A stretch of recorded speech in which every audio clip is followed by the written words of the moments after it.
SG academy of English में आपका स्वागत है। आज की द हिंदू की न्यूज रिपोर्ट से आप सीखेंगे बहुत सारी वोकैबुलरी, टेक्निकल वोकैबुलरी। यहाँ पर ग्रामर से ज़्यादा फोकस आज की क्लास में होने वाला है वोकैबुलरी पर।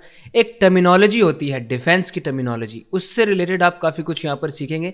आप सीखेंगे कि इंग्लिश से हिंदी कैसे बनाते हैं, न्यूज़ कैसे पढ़ते हैं, सेंटेंसेस को ब्रेक डाउन हम करेंगे। चलो शुरू करते हैं। DAC गिव्स, DAC ने दिया। पहले आपको ये पता होना चाहिए कि DAC क्या होता है।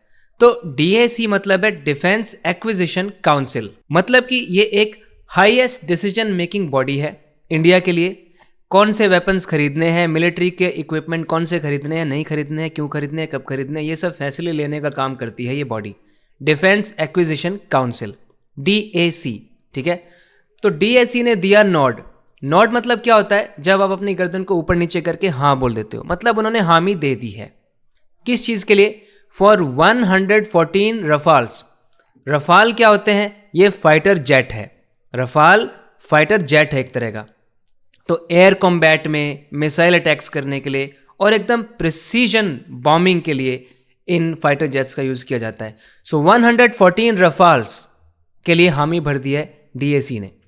और ये रफाल्स किसके लिए हैं? फॉर IAF यानी इंडियन एयरफोर्स के लिए है, वायुसेना के लिए, भारतीय वायुसेना के लिए। एंड 6 मोर और 6 और P-8I एयरक्राफ्ट, और 6 और P-8I एयरक्राफ्ट के लिए भी उन्होंने हामी भर दी है। तो यहाँ पर P-8I एयरक्राफ्ट क्या है? ये एक ऐसा विमान है जो इंडियन नेवी की हेल्प करता है ये पता लगाने में कि पानी के अंदर कोई छुपे हुए दुश्मन तो नहीं है। पानी के अंदर जो सबमरीन्स होती हैं उनको ये ट्रैक करने में हेल्प करता है। यह समझ लो ये इंडिया की आई इन द स्काई है, समुद्री क्षेत्र के ऊपर निगरानी रखने में ये हेल्प करता है इंडियन नेवी की।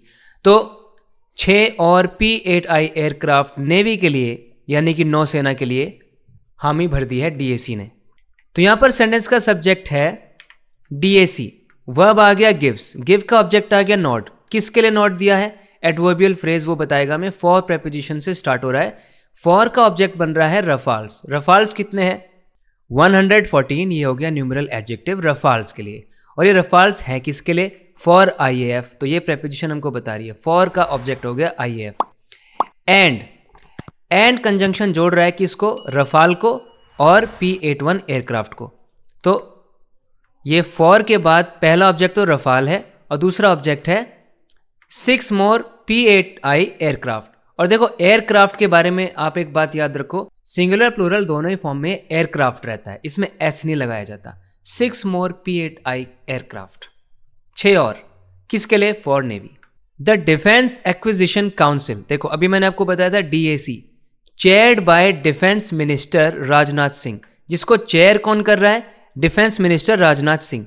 चेयर करने का मतलब यानी उसका नेतृत्व कौन कर रहा है? डिफेंस मिनिस्टर यानी रक्षा मंत्री राजनाथ सिंह इनको चेयर कर रहे हैं, मतलब वो यहाँ पर अध्यक्ष हैं। ऑन थर्सडे, थर्सडे को, ये एडवर्ब ऑफ टाइम है, टाइम बताने के लिए। अकॉर्डेड, उन्होंने अकॉर्ड किया। किसने अकॉर्ड किया? DAC ने अकॉर्ड किया।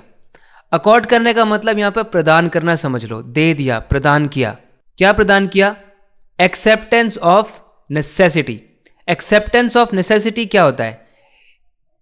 ये टर्म खुद ही सजेस्ट कर रही है। एक्सेप्टेंस ऑफ नेसेसिटी मतलब कि आप स्वीकार कर रहे हो कि ज़रूरत है। तो उन लोगों ने बोल दिया हाँ भाई ज़रूरत है, ये खरीदना चाहिए। तो उन्होंने एक्सेप्ट कर लिया इसकी नेसेसिटी को कि हाँ इसकी ज़रूरत है, हम इस बात को एक्सेप्ट करते हैं। तो DAC ने इस AON को अकॉर्ड किया है, मतलब ये दिया है, बताया है कि हमको उसकी ज़रूरत है, मतलब उन्होंने अपना अप्रूवल दे दिया ये इक्विपमेंट बाय करने के लिए। तो किसके लिए अकॉर्ड किया है? For capital acquisition proposals.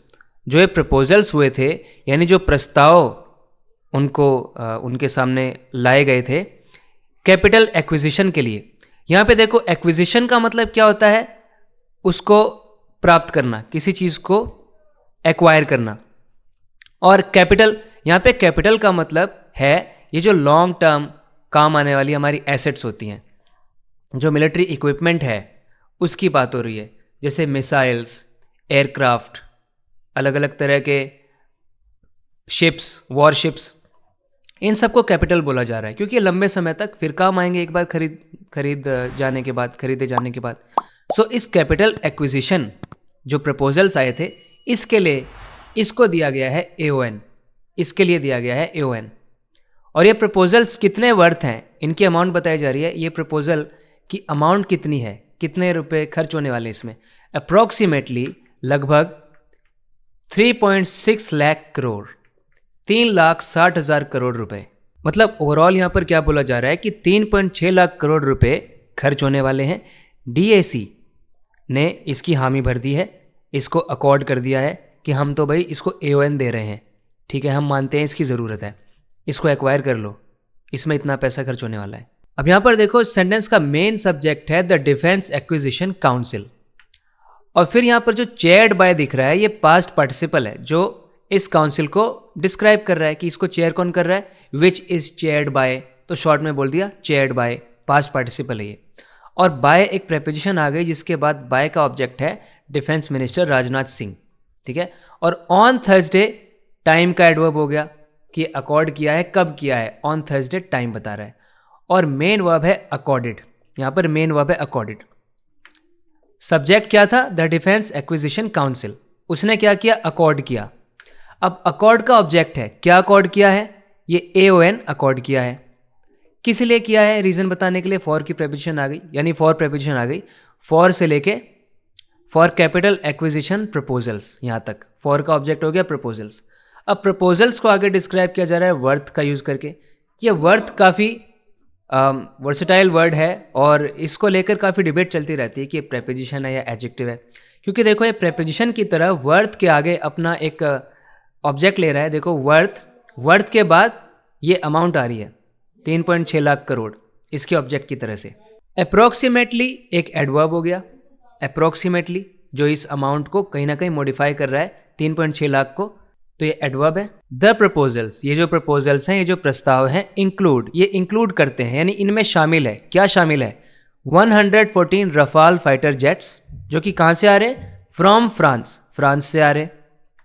किसके लिए आ रहे हैं, for the Indian air force, Indian air force के लिए आ रहे हैं। एंड एक तो फाइटर जेट्स आ रहे हैं और दूसरी चीज क्या आ रही है, 6P-8I long range maritime reconnaissance aircraft, ये आ रहे हैं, 6 आ रहे हैं। अब यहाँ पर आपको कुछ चीज़ें समझनी पड़ेंगी। यहाँ पे P-8I long range maritime reconnaissance aircraft, ये क्या है, ये एक तरह का एयरक्राफ्ट है जो कि आपको दिख रहा है, यानी एक विमान है जिसको इंडियन नेवी यूज़ करती है सी के ऊपर निगरानी रखने के लिए। वो सबमरीन्स को डिटेक्ट करती है और वहाँ पे गश्त लगाने के लिए, मैरीटाइम पेट्रोल के लिए। मैरीटाइम क्या होता है, कोई भी चीज़ समुद्र से जो रिलेटेड है उसको मैरीटाइम बोलते हैं। मैरीटाइम रिकॉनेसेंस, रिकॉनेसेंस का मतलब होता है इंफॉर्मेशन गेन करना, जानकारी हासिल करना। रिकॉनेसेंस का मतलब है कि समुद्र के ऊपर क्या हो रहा है, अंदर क्या हो रहा है, उससे रिलेटेड जानकारी हासिल करने में ये हमारी हेल्प करता है। ये जो एयरक्राफ्ट होता है, ये एयरक्राफ्ट का ही डिस्क्रिप्शन है पूरा, long range maritime reconnaissance aircraft. और ये कहाँ से आ रहा है, from the United states, United states से आ रहा है। किसके लिए आ रहा है, for the Indian navy, Indian navy के लिए आ रहा है, भारतीय नौसेना के लिए आ रहा है। इस सेंटेंस में आपको समझ आ गया होगा, सब्जेक्ट है प्रपोजल्स और प्रपोजल्स। अब वर्ब आप बताओ, सोचो, वीडियो पॉज करके बताया करो, मेरे सुनने से पहले आप खुद सोचा करो, ऐसे आपका इन्वॉल्वमेंट ज़रूरी है, तब आप सीखेंगे बहुत अच्छे से, ठीक है। तो सोचो इसका वर्ब क्या है। इस सेंटेंस का वर्ब है इंक्लूड। प्रपोजल्स इंक्लूड करते हैं, क्या इंक्लूड करते हैं, अब ये इंक्लूड का ऑब्जेक्ट है ये फाइटर जेट्स और 6P-8I long range maritime reconnaissance aircraft, ये दोनों जो है ऑब्जेक्ट हो गए किसके, इंक्लूड के। बाकी सब कुछ आप जो देख रहे हो वो इनकी डिस्क्रिप्शन है। जैसे यहाँ पे बताया फाइटर जेट कहाँ से आ रहे हैं, फ्रॉम प्रेपोजिशन ने बताया फ्रांस से आ रहे हैं। किसके लिए आ रहे हैं, फॉर प्रेपोजिशन ने बताया कि भाई इंडियन फोर्स के लिए आ रहे हैं। एंड कंजंक्शन जोड़ रहा है दो ऑब्जेक्ट्स को, एक ऑब्जेक्ट तो फाइटर जेट है, दूसरा ऑब्जेक्ट है ये एयरक्राफ्ट। अब ये एयरक्राफ्ट किस तरह का है, एयरक्राफ्ट के लिए सारे मॉडिफायर आ गए कि वो 6 एयरक्राफ्ट हैं और ये उसका टाइप है कि P-8I लॉन्ग रेंज वाला, मैरीटाइम का रिकॉनेसेंस वाला एयरक्राफ्ट है। ये सब एयरक्राफ्ट के लिए मॉडिफायर्स हो गए। और ये एयरक्राफ्ट कहाँ से आ रहे हैं, ये सोर्स दिखाने के लिए प्रेपोजिशन फ्रॉम आगे देखो, फ्रॉम USA से आ रहे हैं, यूनाइटेड स्टेट्स से आ रहे हैं। किस लिए आ रहे हैं, फॉर प्रेपोजिशन ने बताया भाई इंडियन नेवी के लिए आ रहे हैं। द डिफेंस मिनिस्ट्री मतलब रक्षा मंत्रालय, सेड कहा, यानी रक्षा मंत्रालय ने कहा, क्या कहा, दैट, जो भी कहा अब वो दैट बताएगा। दैट सेड का ऑब्जेक्ट क्लॉज बन के आएगा, यानी सेड के लिए एक क्लॉज बनाएगा जो सेड का ऑब्जेक्ट बन जाएगी। तो क्या कहा, for the IAF Indian air force के लिए, भारतीय वायुसेना के लिए, द AON मतलब acceptance of necessity was approved, उसको अप्रूव कर दिया गया था।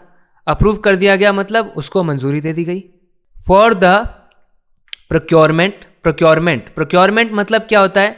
किसी चीज़ को हासिल कर लेना। प्रोक्योरमेंट, किसी चीज़ को प्रोक्योर करना मतलब उसको हासिल करना होता है। तो प्रोक्योरमेंट यानी हासिल करने वाला जो एक्ट हो गया उसको प्रोक्योरमेंट बोलेंगे। किसका प्रोक्योरमेंट हो रहा है? Of 114 multi role fighter aircraft, यानी हम ऐसे फाइटर जेट्स को प्रोक्योर करने वाले हैं जिसके बहुत सारे रोल है, मल्टी रोल है, वो कई सारे काम कर देता है। देखो इसी को यहाँ पे एक शॉर्ट फॉर्म में बोला कि MRFA यानी मल्टी रोल फाइटर एयरक्राफ्ट। इसके प्रोक्योरमेंट के लिए AON को अप्रूव किया गया था। कॉम्बैट मिसाइल्स, और हमें क्या चाहिए? लड़ाकू मिसाइल चाहिए। एंड और क्या चाहिए? And airship based high altitude pseudo satellite, short में ASHAPS। ये आपको समझना आना चाहिए, आपको पता चलना चाहिए। एल्टीट्यूड का मतलब ऊंचाई होता है, तो ये है हाई एल्टीट्यूड सर्वेलेंस सिस्टम। ठीक है, इसमें क्या होता है? एक एयरशिप होता है जो बहुत ऊंचा आसमान में फ्लाई करता है। ठीक है, और एक सैटेलाइट की तरह काम करता है। जैसे अर्थ के बाहर सैटेलाइट रहती है, लेकिन क्योंकि ये अर्थ के बाहर तो नहीं रहता, तो इसलिए देखो इसको क्या बोल रहे हैं? स्यूडो सैटेलाइट, मतलब सैटेलाइट जैसा है, सैटेलाइट है नहीं, स्यूडो सैटेलाइट है। तो ये बहुत ऊंचाई पे रहकर सर्वेलेंस करता है, निगरानी रखता है। ठीक है, तो क्योंकि ये स्पेस में नहीं होता एक सैटेलाइट की तरह, तो स्यूडो सैटेलाइट इसको बोल रहे हैं। ठीक है, तो ये एक हाई फ्लाइंग प्लेटफॉर्म है जो एक टेम्परेरी सैटेलाइट की तरह काम करता है, कम्युनिकेशन के लिए, सर्वेलेंस के लिए। तो इसके लिए भी, इसके प्रोक्योरमेंट के लिए भी AON को अप्रूव किया गया था। इसको एक बार फिर से स्ट्रक्चर देखें इसका, तो सब्जेक्ट यहाँ पर है द डिफेंस मिनिस्ट्री और वर्ब आ गया सेड, और ये दैट से लेके यहाँ तक ऑब्जेक्ट है। दैट के अंदर सब्जेक्ट देखते हैं, सब्जेक्ट है द AON। ठीक है, एक्सेप्टेंस ऑफ नेसेसिटी मतलब एक तरीके से अप्रूवल कि हाँ हमें ज़रूरत है, मंजूरी दे दी गई इसको। और इस सब्जेक्ट का वर्ब क्या है? पैसिव वॉइस में वॉज अप्रूव्ड, इसको अप्रूव कर दिया गया। अब ये अप्रूव किस चीज़ के लिए किया गया ना, वो बताने के लिए फॉर प्रेपोजिशन आ गई। किस चीज़ के लिए किया गया है? फॉर का ऑब्जेक्ट आ गया प्रोक्योरमेंट, प्रोक्योरमेंट के लिए। प्रोक्योरमेंट मतलब उसको हासिल कर लेने के लिए, उसकी प्राप्ति के लिए, उसकी खरीद के लिए। और किसका प्रोक्योरमेंट है ये बताने के लिए ऑफ प्रेपोजिशन आ गई। ऑफ का ऑब्जेक्ट आ गया। अब ऑफ के कई सारे ऑब्जेक्ट हैं, क्योंकि कई चीज़ों को प्रोक्योर करना है, हमें प्रोक्योरमेंट चाहिए कई चीज़ों का। तो ऑफ के देखो ऑब्जेक्ट कौन कौन से हैं? एक तो ये MRFA है, दूसरा कॉम्बैट मिसाइल्स हैं, और तीसरा ये ASHAPS है, ये सैटेलाइट है, स्यूडो सैटेलाइट। इन तीनों के प्रोक्योरमेंट के लिए AON को अप्रूव किया गया था। देखा, तोड़ने के बाद जब आप सेंटेंस को तोड़ते हो, ब्रेक डाउन करते हो, तो आपको चीज़ें बहुत अच्छे से समझ में आती है। समझ में आ रही चीज़ें तो वीडियो को लाइक कर दो, मुझे मोटिवेशन मिलता है उससे। चैनल को सब्सक्राइब करो, क्योंकि इस तरह के वीडियोस आती रहती हैं यहाँ पर। The Rafale jets are expected, यानी इनसे उम्मीद की जा रही है, टू सिग्निफिकेंटली, कि ये सिग्निफिकेंटली यानी बहुत बड़े रूप से एनहांस करेंगे, बढ़ाएंगे, बेहतर करेंगे।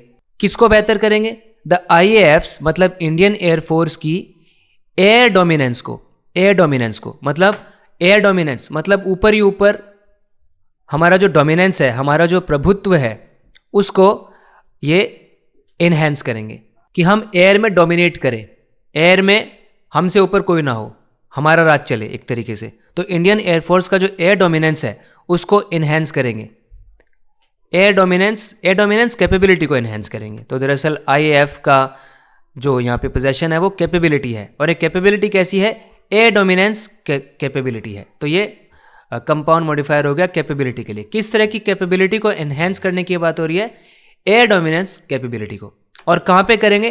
Across the full spectrum of conflict, यानी अक्रॉस मतलब पूरे के अंदर। क्या चीज़? कौन सी चीज़ पूरी? The full spectrum of conflict. जब फुल स्पेक्ट्रम ऑफ कॉन्फ्लिक्ट चलेगा, यानी जब किसी बड़े लेवल पर कोई लड़ाई चलेगी, फाइट चलेगी, तो पूरे स्पेक्ट्रम, पूरे रेंज, कॉन्फ्लिक्ट की पूरी रेंज के अंदर, पूरे रेंज के अंदर हमारा डोमिनेंस कैपेबिलिटी को इन्हेंस करेगा। ये हमारी कैपेबिलिटी को। स्पेक्ट्रम मतलब रेंज होता है कि पूरा एरिया जो कॉन्फ्लिक्ट का हो रहा होगा, जहाँ जहाँ पे संघर्ष चल रहा होगा, लड़ाई चल रही होगी, पूरे एरिया में डोमिनेंस कैपेबिलिटी को ये इन्हेंस करेगा। एंड स्ट्रेंथन, और मजबूत करेगा। किसको मजबूत करेगा? इट्स, अपने, देखो ये इट्स एक पोजेसिव डिटर्मिनर है और ये किसके लिए आ रहा है? किसको मजबूत करेगा? It's long range offensive and deterrence posture. तो इंडियन एयरफोर्स का जो लॉन्ग रेंज ऑफेंसिव और डिटरेंस पोस्चर है उसको स्ट्रेंथन भी करेगा। अब देखो इसको समझते हैं। ये ना दो स्ट्रेटजीज़ हैं। जब कॉन्फ्लिक्ट चल रहा होता है, लड़ाई चल रही होती है, तो उसमें दो तरह की कई स्ट्रेटजीज़ होती हैं। तो दो स्ट्रेटजीज़ की यहाँ पे बात की गई है, ऑफेंसिव और डिटरेंस पोस्चर। तो पोस्चर यानी कि आप किस मुद्रा में हो, आपने अपनी आर्मी को, अपने ट्रूप्स को किस मुद्रा में रखा हुआ है। एक होती है ऑफेंसिव, एक होता है ऑफेंसिव पोस्चर। ऑफेंसिव पोस्चर का मतलब होता है आप पहले स्ट्राइक कर रहे हो, आप पहले हमला कर रहे हो, आपको ज़रूरत महसूस हो रही है पहले स्ट्राइक करने की, तो आप पहले स्ट्राइक कर रहे हो, टेरिटरी को कैप्चर कर लोगे, एनिमी टारगेट्स को डिस्ट्रॉय करोगे। तो ऑफेंसिव पोस्चर का मतलब है कि आप अटैक पहले करने की सोच रहे हो, ये होता है ऑफेंसिव पोस्चर। दूसरा है डिटरेंस पोस्चर। डिटरेंस पोस्चर में क्या होता है? आपको बस एनिमी को डराना है, आप उसको, एनिमी को डिटर कर रहे हो, यानी उसको हटाने की कोशिश कर रहे हो, डराने की कोशिश कर रहे हो। आप ऐसा करने के लिए क्या करोगे? आप अपने पावरफुल वेपन्स दिखाओगे कि देखो हमारे पास बड़े बड़े वेपन्स हैं, ताकि एनिमी हमला करने से पहले कई बार सोचे और शायद हमला करे ही ना, वो अटैक ही ना करे। आप एनिमी को डिटर कर सकते हो, आप अगर पावरफुल वेपन्स अपने दिखा सके और एनिमी को रिटेलिएट करने से आप पहले ही उसको रोक दोगे। तो ये होता है डिटरेंस पोस्चर। इन दोनों तरह के पोस्चर को स्ट्रेंथन करने में हेल्प करेंगे ये रफाल फाइटर जेट्स हमारी। अब मेजॉरिटी ऑफ द एयरक्राफ्ट, यानी ज़्यादातर विमान विल बी मैन्युफैक्चर्ड, उनको मैन्युफैक्चर किया जाएगा, यानी उनका निर्माण किया जाएगा इन इंडिया, भारत में ही निर्माण किया जाएगा। प्रोवाइडिंग, यानी इससे हमें, ये चीज़ हमें प्रोवाइड कर रही है, प्रेजेंट पार्टिसिपल है ये। अब बूस्ट, एक बूस्ट प्रोवाइड कर रही है, मतलब कि एक बढ़ावा मिल रहा है हमको, ठीक है। किस चीज़ के लिए? टू डोमेस्टिक डिफेंस प्रोडक्शन, कि जो डिफेंस, जो मिलिट्री इक्विपमेंट है वो अगर इंडिया में ही मिलेगा तो हम सेल्फ रिलायंट बन रहे हैं, दूसरों पर निर्भर नहीं है, दूसरे देशों पर निर्भर नहीं रहेंगे।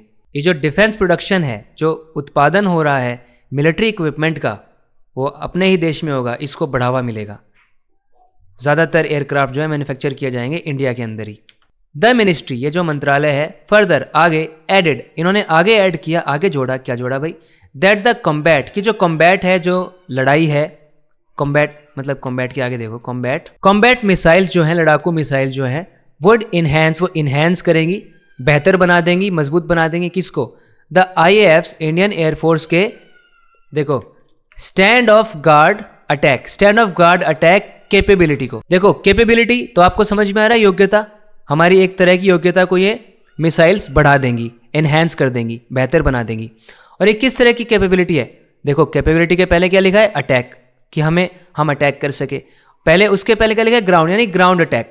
और स्टैंड ऑफ, ये सोचो कि कोई आदमी खड़ा है लेकिन वो ऑफ है।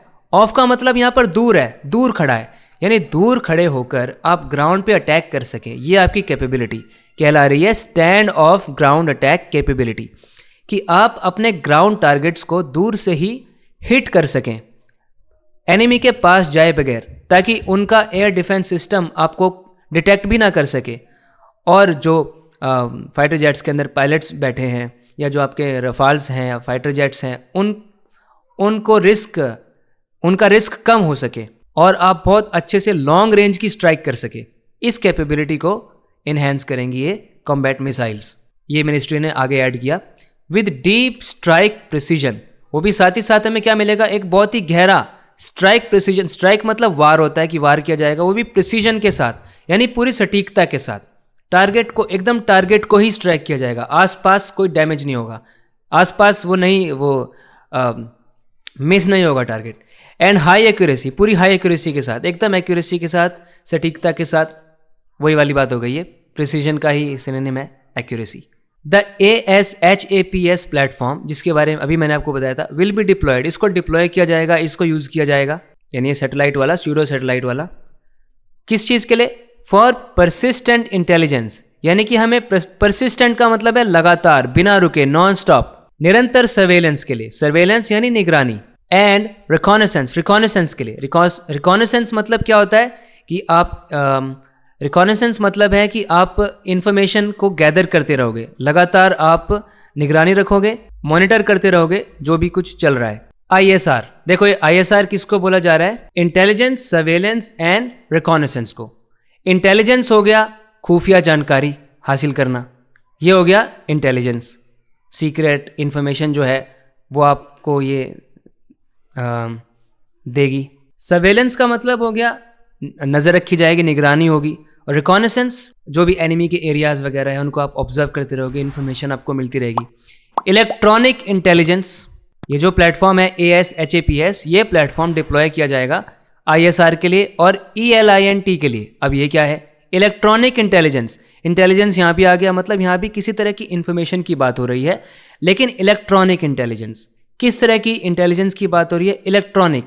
जो एनिमी के इलेक्ट्रॉनिक सिग्नल्स हैं उनको आप डिटेक्ट कर लोगे, उनका एयर डिफेंस सिस्टम कैसे काम कर रहा है, कोई भी रडार सिग्नल्स हैं उनको, ताकि आप एनिमी को डिटेक्ट कर सके आसानी से, उनके वेपन सिस्टम्स को आइडेंटिफाई करके प्रॉपर स्ट्रेटजीज़ का यूज़ करके उनको इंटरसेप्ट किया जा सके।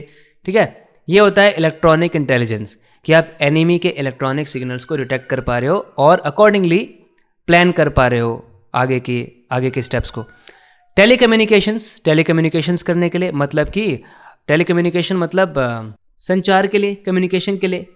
एंड रिमोट सेंसिंग, रिमोट मतलब दूर से ही, सेंसिंग मतलब सेंस करना, पता लगा लेना, कि आप दूर बैठे ही पता लगा लोगे कि क्या चल रहा है, आप दूर बैठकर ही इंफॉर्मेशन को कलेक्ट कर लोगे, वो है remote sensing.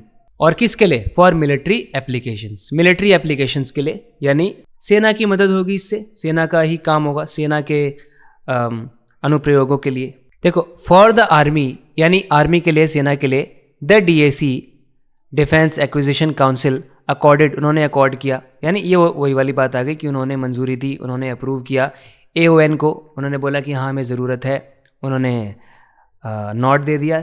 For the procurement of, वही वाली चीज़ आ गई कि हमें प्रोक्योरमेंट करना है, हमें इसको हासिल करना है, हमें ख़रीदना है, किसको? एंटी टैंक माइंस को। एंटी टैंक, देखो नाम से पता चल रहा है कि टैंक का दुश्मन है ये किसी ना किसी तरीके से, ये माइंस। तो एंटी टैंक माइंस पता है क्या होती है? ज़मीन के अंदर ही आप ऐसे एक्सप्लोसिव डाल देते हो ज़मीन के अंदर, कि जैसे ही वहाँ पे टैंक आएगा वो ब्लास्ट हो जाएगा और डैमेज होगा वो टैंक को। ठीक है, तो ये होती हैं एंटी टैंक माइंस। ग्राउंड के अंदर या ग्राउंड के ऊपर सतह पे एक्सप्लोसिव रखे जाते हैं जिससे कि टैंक्स को आप डैमेज कर सके, वो है एंटी टैंक माइंस, विभव। एंड द ओवरहॉल करना है। ओवरहॉल मतलब होता है सर्विसिंग, रिपेयरिंग, एकदम बदल देना, सही बना देना, किसका?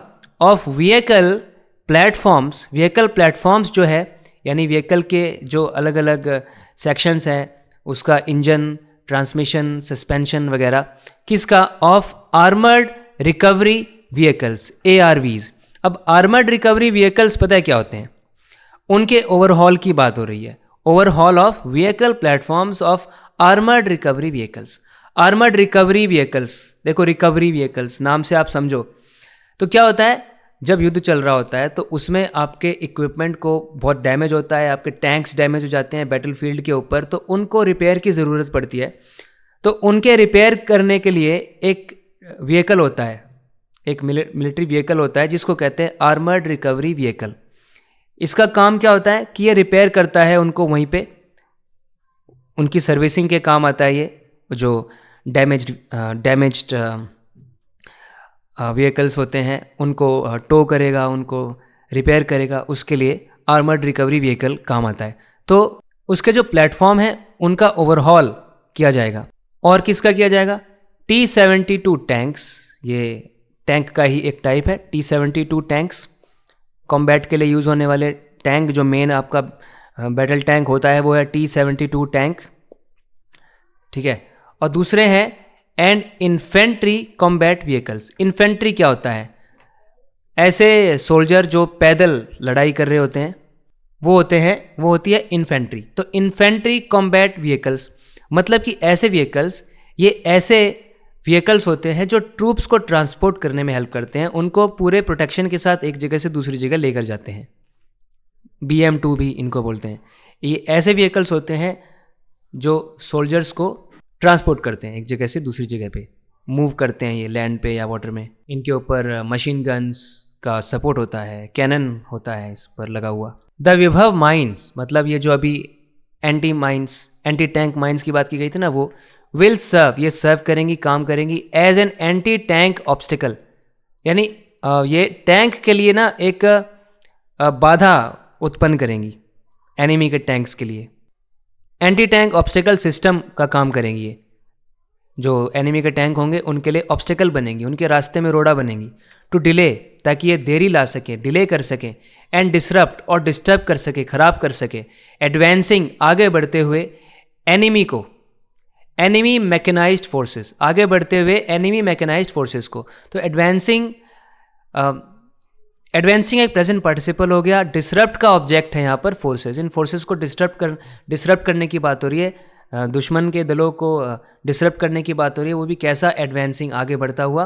और कैसा है? Mechanised forces.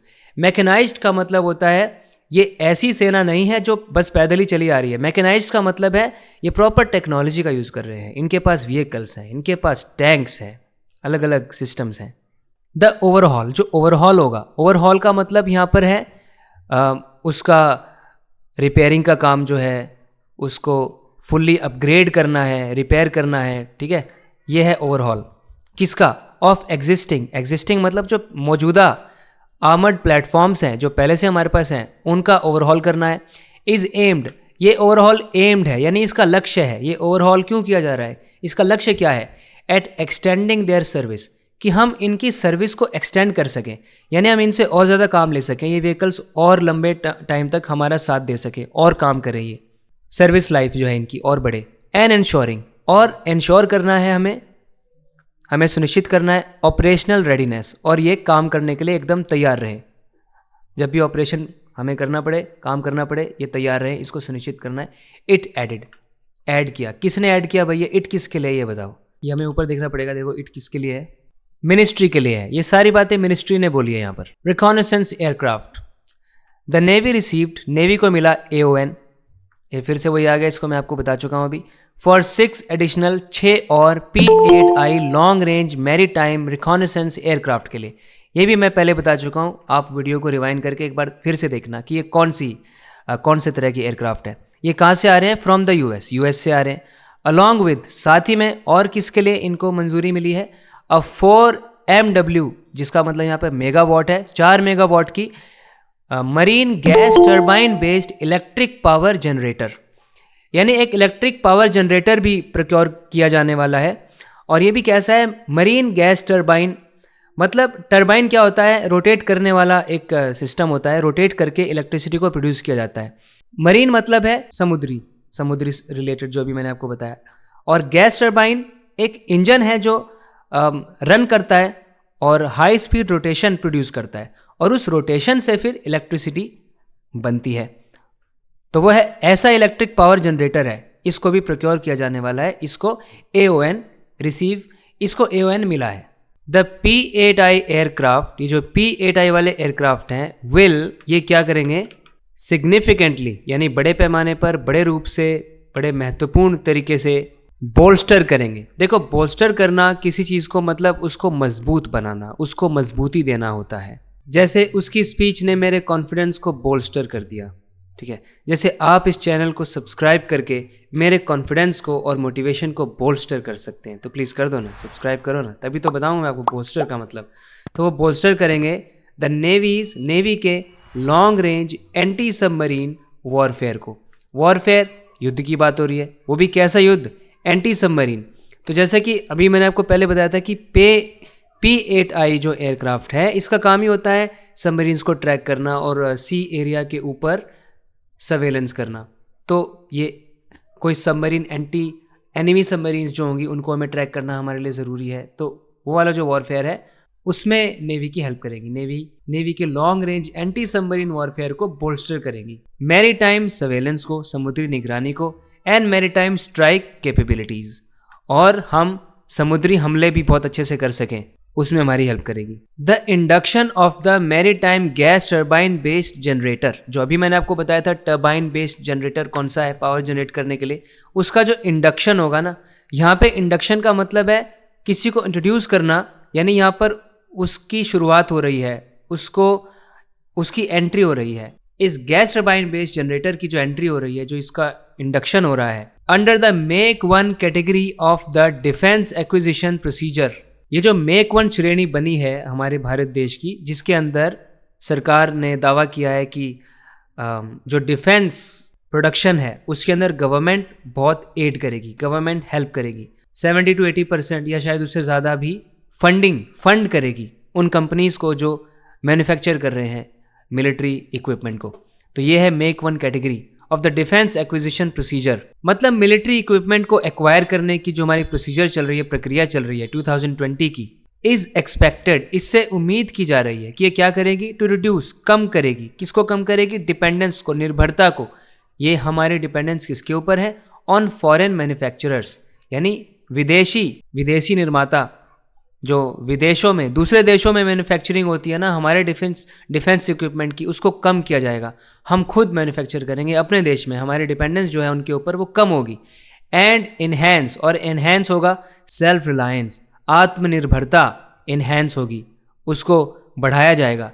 इन naval power generation systems, naval यानी नेवी से जुड़ा हुआ, जो नौसेना का बिजली उत्पादन का तरीका है, पावर जनरेशन सिस्टम्स है यानी बिजली के उत्पादन की प्रणालियां हैं, उनमें हमारा सेल्फ रिलायंस बढ़ेगा, आत्मनिर्भरता बढ़ेगी, उम्मीद है ऐसी। For the Indian coast guard, Indian coast guard के लिए, पहले तो यहाँ पे कोस्ट गार्ड क्या होता है आपको पता होना चाहिए।